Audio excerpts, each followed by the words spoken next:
사랑하는 성도 여러분 안녕하십니까? 오늘은 1월 12일 수요일 새벽 이슬과 같은 주의 말씀을 사모하며 나오신 모든 분들을 주님의 이름으로 사랑하고 축복합니다. 우리가 어제까지 이 구약의 룻기서 1장부터 4장까지 다 살펴보았고요. 오늘은 다시 신약으로 넘어와서 고린도 전서를 살펴보려고 합니다. 그래서 오늘은 고린도 전서의 서론, 그리고 첫 번째 시작하는 부분, 인사말, 그리고 감사에 관한 부분인데요. 고린도전서 1장 1절부터 9절까지의 말씀입니다. 제가 먼저 말씀을 받들어 읽도록 하겠습니다. 하나님의 뜻을 따라 그리스도 예수의 사도로 부르심을 받은 바울과 형제 소스데네는 고린도에 있는 하나님의 교회 곧 그리스도 예수 안에서 거룩하여지고 성도라 부르심을 받은 자들과 또 각처에서 우리의 주 곧 그들과 우리의 주 되신 예수 그리스도의 이름을 부르는 모든 자들에게 하나님 우리 아버지와 주 예수 그리스도로부터 은혜와 평강이 있기를 원하노라.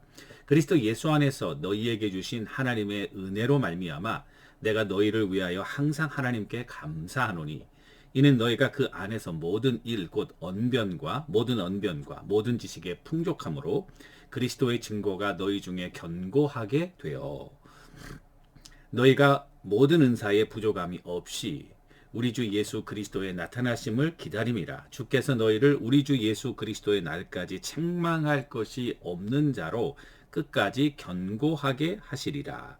너희를 불러 그의 아들 예수 그리스도 우리 주와 더불어 교제하게 하시는 하나님은 미쁘시도다. 아멘. 이것은 우리에게 주시는 하나님의 말씀입니다. 오늘 다시 이제 신약으로 넘어와서 고린도 전서를 살펴보는데요. 이 고린도 이 주후 52년경에 사도 바울이 고린도에 도착하게 되는데요.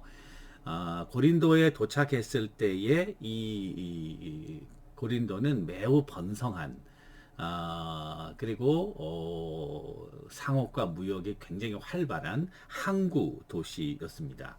알렉산드리아, 로마와 이 더불어서 로마 제국의 중요한 세 개의 도시 중에 하나입니다. 그러니까 로마, 알렉산드리아, 이집트, 그 다음에 이 고린도가 되겠어요. 아가야 지방의 로마 수도였고요. 로마 총독의 관사가 있었고요. 그리고 마게도니아와 아가야를 연결하는 교역과 교통의 요충지 역할을 했습니다. 저는 이 고린도가 이렇게 중요한 도시로 부상된 이유는 지리적인 것과 그리고 경제적인 것, 그리고 정치, 사회적인 것, 이 모든 것이 복합되어 있지 않나. 그래서 이 고린도는 두 개의 항구를 가지고 있는데요. 동쪽에 갱그리아라고 하는 항구가 있고요. 페닌슐라처럼 반도처럼 돼 있어서 우리나라와 같이 동쪽에는 이 갱그리아는 에게로 해서 동쪽에서 오는 그런 무역선들을 커버하고 있고 서쪽에 라케움이라고 하는 항구가 있어서 그것은 로마로 향하고 그러니까 어떻게 보면은 이 아가야 지방의 맨 남단에 자리 잡고 있으면서 동서 교역의 중심지와 같은 그런 역할을 한 거죠. 무역과 상업, 정치의 중심지이다가 보니까 자연스럽게 각국의 많은 사람들이 모이게 됐죠. 그 당시 기록에 의하면 거기에 어떤 종류의 사람들이 살았냐 보니까 로마 사람, 시리아 사람, 이집트 사람, 유대 사람, 그리스 사람.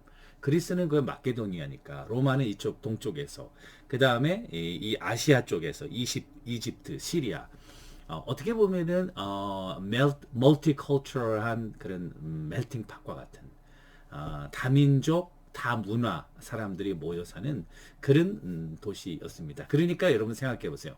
그 지방에 여러 사람들이 모이니까 자기들이 섬기는 신들을 가져와서 섬기니까 종교적으로 굉장히 많은 그런 다양한 종교들이 이 자리 잡고 있으면서 우상숭배의 중심지가 되고 그 우상숭배는 대개 성적인 타락과 연결되어 있어서 이 고린도는 굉장히 성적인 타락으로 유명한 그와 같은 도시로 고대 도시로 알려져 있습니다. 그리스의 철학자인 플라톤 여러분 이원론을 주장한 플라톤이 있지 않습니까? 플라톤은 창녀 거리 여자를 일컬을 때 Corinthian girl 고린도 소녀다 이렇게 이야기할 정도였고 아리스토파네스는 음행을 행하는 것을 음행을 행한다라는 말이 코린티오조마이라는 말인데 그 말은 고린도 사람처럼 행하다. 그러니까 이 고린도는 경제적으로 정치적으로 중요한 도시였지만 영적으로 매우 혼탁하고 여러 다민족이 함께 모여 살았으며 성적인 도덕과 윤리가 굉장히 타락한 그와 같은 도시였던 것을 우리에게 알려주고 있습니다. 이 도시에 교회가 세워진 것은 사도 바울이 2차 전도 여행 때 이제 아시아에서 유럽으로 건너오게 되고 유럽에서 그 빌립보 그 마케도니아의 첫 도성 빌립보 그 다음에 그 밑에 데살로나이카 베레아 그리고 이 아테네 그리고 고린도 이렇게 되거든요. 그러니까 고린도까지 와서 복음을 전하는 것은 여러분 사도행전 18장 1절부터 17절까지 보면 그 고린도에서 어떻게 복음이 증거되었는지가 거기 자세히 기록되어 있습니다. 특이한 것은 거기에서 그 평생 사도 바울의 동역자가 되는 아굴라와 브리스길라를 만나게 되고 유대인들의 핍박이 심했다. 참 아이러니컬해요. 기독교가 유대교를 모체로 해서 구약의 예언을 중심으로 해서 메시아가 왔는데요. 정작 유대인들은 이 교회가 세워질 때에 교회와 성도들을 아주 심하게 핍박했다는 것입니다. 그런데 놀랍게도 회당장 두 사람의 이름이 나오는데 한 사람은 그리스도고 한 사람은 소스데네인데요. 오늘 1절에 보면은 사도 바울과 더불어서 이 회당장 소스데네는 이 고린도서의 저자로 들어와 있고요.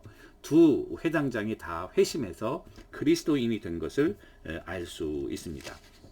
또 바울은 다른 도시와 달리 이렇게 중요하고 타락한 도시였기 때문에 2차 전도 여행 때 다른 데서는 뭐 데살로니가 같은 3주 이렇게 복음을 전하고 쫓겨나다시피 해서 나왔지만은 이 고린도에서는 1년 6개월 동안이나 머물고 3차 전도 여행 때는 에베소에서 거의 2년을 머물고 굉장히 중요한 두 도시였던 것을 우리들에게 보여주죠.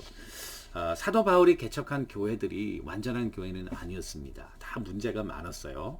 그래서 여러분 서신서를 읽게 보면 그 서신서의 중요한 내용은 사실은 많은 감사 또 좋은 일들 때문에 서신을 쓰기도 하지만은 그들의 믿음과 또는 잘못된 신앙 또는 이단적인 가르침 뭐 여러 가지 그런 교회 내부의 그런 분열 이런 문제들로 인해서 사도 바울이 굉장히 고심하고 날마다 내 속에 눌리는 일이 있었으니 하나님의 교회를 위해 근심하는 것이다. 고린도서 11장 마지막 복음 보면 그게 나오는데요. 사도 바울이 이 교회를 개척하고도 그 교회들이 잘 있을까? 그 성도들이 믿음에 바로 서 있을까? 아주 노심초사하면서 그들을 위해 기도하고 그들을 위해서 편지를 쓴 거죠. 그래서 많은 교회들이 다 문제가 있다고 봐야 되고요. 그건 충분히 이해가 되는 상황이고 그러나 그 중에서도 가장 어려움을 가졌던 교회는 제가 볼 때는 갈라디아 교회하고 그리고 이 고린도 교회입니다. 갈라디아 교회 문제는 여러분 갈라디아 1장 보면은 내가 너희에게 전한 복음 외에 다른 복음을 전한 자는 하늘에서 내려온 천사라도 저주를 받을지어다. 이 서문에 감사의 내용이 나와야 되는데 오히려 감사 대신 저주를 거기 다른 복음 사도 바울이 전하지 않은 다른 복음을 전하고 있다. 이게 지금 갈라디아 교회 굉장히 심각한 문제였고요. 이단적인 문제죠. 이 고린도 교회 문제는 사실 여기 뒤에 보면은 여러 가지 뭐 우상 제물에 관한 또 이혼에 관한 또 뭐 이렇게 성찬식에서의 그런 음식에 관한 여러 가지 것들이 나오지만은 후서에서 더 분명하게 드러나지만 가장 중요한 문제는 내분의 문제. 이게 참 어려운 문제고요.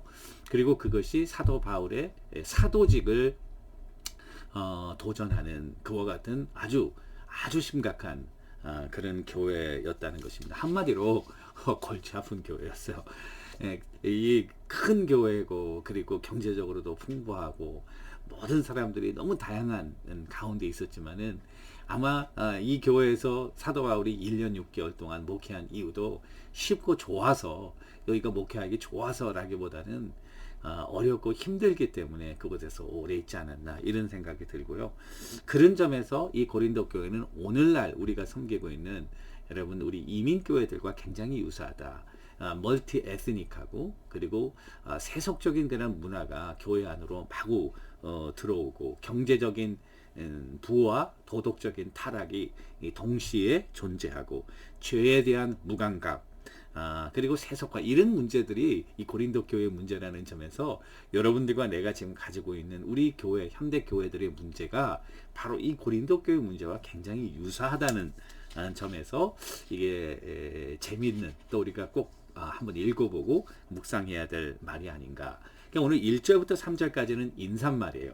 여기 인사말 보시면 하나님의 뜻을 따라 그리스도 예수의 사도로 부르심을 받은 바울과 형제 소스테네는, 그러니까 이 그레코 로만 월드 1세기에 이 편지 쓰는 형식이 있다고요. 우리는 지금 날짜 쓰고 받는 사람 쓰고 그다음에 내용 쓰고 맨 끝에 보내는 사람 쓰고 사인하고 이렇게 해서 보내는 게 일반적인 편지의 형식 아닙니까? 그러나 1세기 그레코 로마 워드에는요, 제일 먼저 보시면은 보내는 사람이 나오고요. 그다음 두 번째로 받는 사람이 나오고요. 그 다음에 인사말을 하고요. 그 다음에 감사를 하고. 오늘 9절까지 읽은 내용은 그 내용이 다 들어있어요. 그리고 그것과 더불어서 한 가지 또 생각해야 될 것은, 이 1장에서 이 전체 앞으로 고린도서에서 이야기할 모든 문제가 핵심적으로 다 들어있어서 언급을 하도록 되어 있습니다. 이 1장을 잘 보면, 또 연구를 하고 묵상을 해보면 이제 앞으로 어떤 문제들을 이야기할지에 대한 중요한 단서들이 다 들어있다는 점에서 1장이 굉장히 중요하다. 여기 보면은 이 보내는 사람 바울과 형제 소스테네. 이건 사도 바울이, 이게 우리가 고린도전서 썼다고 그러지만은 이렇게 여러분 여러 사람의 이름이 저자로 나오는 경우가 많이 있습니다. 이런 경우는 대개 주된 저자는 사도 바울이라고 봐야겠죠. 그리고 이 소스테네는 아마 회당장으로 사도 바울의 편지를 대필, 불러주면은 쓰는 대필하는 역할을 했을 것이다, 이렇게 생각하고, 그리고 보내는 사람은 고린도 하나님의 교회, 그 에클레시아라는 말은 건물이 아니라 성도들을 얘기하는 거죠. 성도들을 얘기하고 예수 안에서 거룩하여지고 성도라 부르시면, 이 성도라고 하는 것은 거룩하다는 말과 비슷한 말인데, 같은 의미인데요. 거룩하다는 말은 도덕적으로 고결하다라는 말보다도 영적으로 하나님의 목적을 위해서 구분되었다 라는 말입니다. 하나님의 목적을 위해서 구름받은, 우리가 교회가 다 완전하진 않죠. 우리가 다 도덕적으로 예수님처럼 그렇게 거룩하지는 못하죠. 우리는 단지 용서받은 죄인으로서 서로의 부족함을 채워가면서 그리스도의 장성한 분량에 이르기까지 성장해 가는 과정에 있는 것이 성도들이죠. 이게 이 성도라고 하는 것은, 그래서 하나님이 세상 가운데서 특별한 목적을 가지고 우리를 불렀다. 그 불렀다는 점에서 여기 보면 은혜와 평강이 너희에게 있을지어다. 은혜라고 하는 말은 카리스라고 하는 말이에요. 이 은혜라고 하는 말은 공짜라는 말인데요. 이 공짜라는, 은혜라는 개념과 아주 유사하게 신약에서 쓰이는 부분이 구원입니다. 에베소서 2장 8절 9절 보면은 너희가 은혜로 인하여 믿음으로 말미암아 구원을 받았으니 너희에게서 난 것이 아니고 하나님의 선물이라.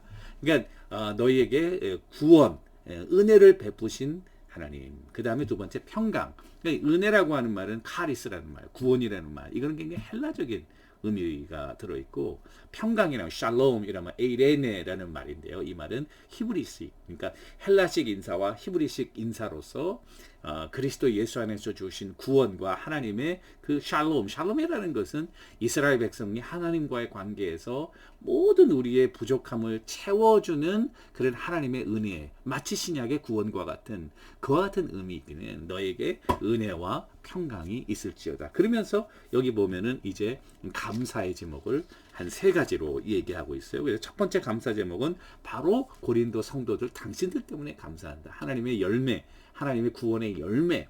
두 번째는 너희 중에 그리스도의 증거가 견고하게 되었다. 그 말은 이제 말로만 있는 것이 아니라 행동과 삶에서 그리스도의 영광이 드러났다는 것이고, 마지막 감사할 것은 하나님께서 견고하게 견인 성화의 과정도 주체가 성령인 것을 하나님께 감사하며 그들을 의뢰하고 있는 그런 모습입니다. 그래서 오늘 이 말씀을 생각하면서 여러분들과 제가 한번 이 고린도서를 통해서 우리에게 주는 메시지를 잘 한번 상고해 보았으면 좋겠고요. 우리가 하나님의 구원을 늘 감사하고, 그리고 하나님의 목적으로 구분된 자들로서 하나님의 뜻대로 정말 이 땅에서 그리스도의 빛과 소금의 역할을 감당하는 그와 같은 교회가, 또 성도와 가정과 우리 공동체가 될 수 있게 되기를 주님의 이름으로 간절히 축원합니다. 기도하겠습니다.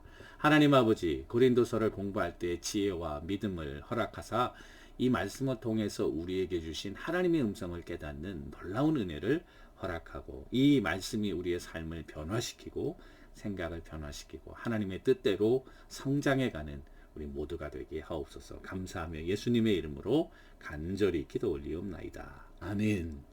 오늘도 주님과 동행하시는 여러분들과 제가 되기를 주님의 이름으로 간절히 축원합니다. 감사합니다.